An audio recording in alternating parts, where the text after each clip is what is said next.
উপাচার্য নিয়োগের দাবিতে চট্টগ্রাম বিশ্ববিদ্যালয়ে অবস্থান কর্মসূচি পালন করছেন শিক্ষার্থীরা।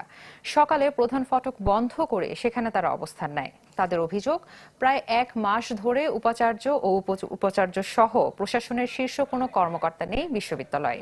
ফলে স্বাভাবিক শিক্ষা কার্যক্রম শুরু করা যাচ্ছে না, বন্ধ রয়েছে হলগুলো। এতে করে সেশন জট সহ নানা জটিলতার মুখে শিক্ষার্থীরা। তাই উপাচার্য নিয়োগ না করা পর্যন্ত কর্মসূচি চালিয়ে যাবার কথা জানান তারা। স্থায়ী ক্যাম্পাসের দাবিতে তৃতীয় দিনের মতো বিক্ষোভ করেছে রাঙামাটি মেডিকেল কলেজের শিক্ষার্থীরা। সকালে কলেজ থেকে বের হওয়া মিছিল বিভিন্ন সড়ক প্রদক্ষিণ করে। পরে জেলা প্রশাসকের কার্যালয়ের সামনে সমাবেশ অনুষ্ঠিত হয়। এতে বক্তারা বলেন, 2014 সালে একই সাথে চালু হওয়া অন্যান্য মেডিকেল কলেজে স্থায়ী ভবনে ক্লাস চলছে, অথচ রাঙামাটি মেডিকেলে এখনো ক্লাস চলছে ভাড়া করা ভবনে, যেখানে শিক্ষার সুষ্ঠু পরিবেশ নেই। দাবি আদায় না হওয়া পর্যন্ত আন্দোলন চালিয়ে যাওয়ার হুঁশিয়ারি দেন শিক্ষার্থীরা।